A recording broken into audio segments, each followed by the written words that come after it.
Charlotte's Web by E.B. White. Chapter 15. The Crickets. The crickets sang in the grasses. They sang the song of summer's ending, a sad, monotonous song. Summer is over and gone, they sang. Over and gone, summer is dying, dying. The crickets felt it was their duty to warn everybody that summertime cannot last forever. Even on the most beautiful days in the whole year, the days when summer is changing into fall, the crickets spread the rumor of sadness and change. Everybody heard the song of the crickets. Avery and Fern Arable heard it as they walked the dusty road. They knew that school would soon begin again. The young geese heard it and knew that they would never be little goslings again. Charlotte heard it and knew that she hadn't much time left. Mrs. Zuckerman, at work in the kitchen, heard the crickets, and a sadness came over her too. Another summer gone, she sighed. Lovey, at work building a crate for Wilbur, heard the song and knew it was time to dig potatoes. Summer is over and gone, repeated the crickets. How many nights till frost? Sang the crickets. Goodbye, summer, goodbye, goodbye.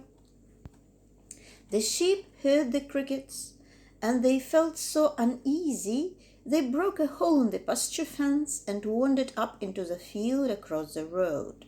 The gander discovered the hole and led his family through, and they walked to the orchard and ate the apples that were lying on the ground. A little maple tree in the swamp heard the cricket song and turned bright red with anxiety.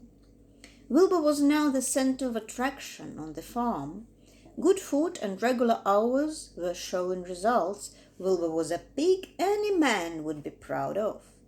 One day more than 100 people came to stand at his yard and admire him. Charlotte had written the word radiant, and Wilbur really looked radiant as he stood in the golden sunlight. Ever since the spider had befriended him, he had done his best to live up to his reputation.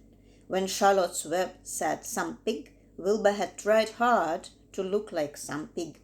When Charlotte's Web said terrific, Wilbur had tried to look terrific, and now that the web said radiant, he did everything possible to make himself glow.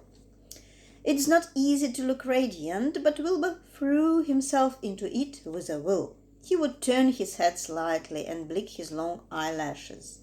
Then he would breathe deeply, and when his audience grew bored, he would spring into the air and do a backflip with a half twist. At this, the crowd would yell and cheer. "How's that for a pig?" Mr. Zuckerman would ask, well pleased with himself. "That pig is radiant." Some of Wilbur's friends in the barn worried for fear all this attention would go to his head and make him stuck up. But it never did. Wilbur was modest. Fame did not spoil him. He still worried some about the future, as he could hardly believe that a mere spider would be able to save his life. Sometimes at night he would have a bad dream. He would dream that men were coming to get him with knives and guns. But that was only a dream. In the daytime, Wilbur usually felt happy and confident. No pig ever had truer friends, and he realized that friendship is one of the most satisfying things in the world. Even the song of the crickets didn't make Wilbur too sad. He knew it was almost time for the county fair, and he was looking forward to the trip. If he could distinguish himself at the fair and maybe win some prize money, he was sure Zuckerman would let him live. Charlotte had worries of her own, but she kept quiet about them. One morning Wilbur asked her about the fair. "You are going with me, aren't you, Charlotte?" he said. "Well, I don't know," replied Charlotte.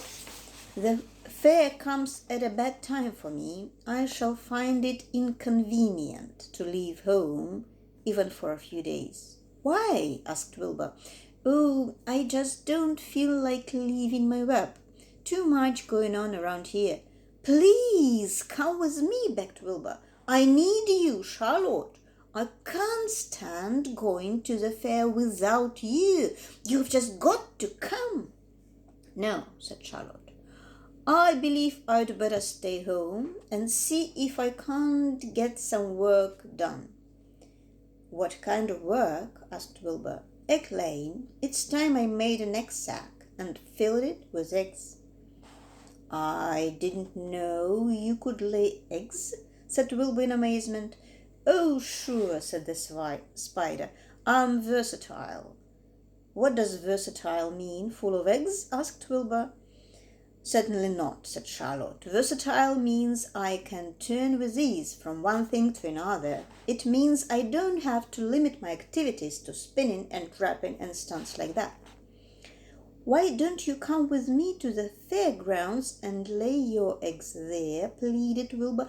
"It would be wonderful fun." Charlotte gave her web a twitch and moodily watched it sway. "I'm afraid not," she said. "You don't know the first thing about egg laying, Wilbur. I can't arrange my family duties to suit the management of the county fair. When I get ready to lay eggs, I have to lay eggs, fair or no fair. However, I don't want you to worry about it. You might lose weight. We'll leave it this way. I'll come to the fair if I possibly can." "Oh, good," said Wilbur. "I knew you wouldn't forsake me just when I need you most."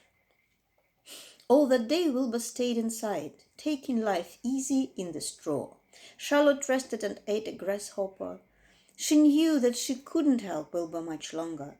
In a few days she would have to drop everything and build the beautiful little sack that would hold her eggs.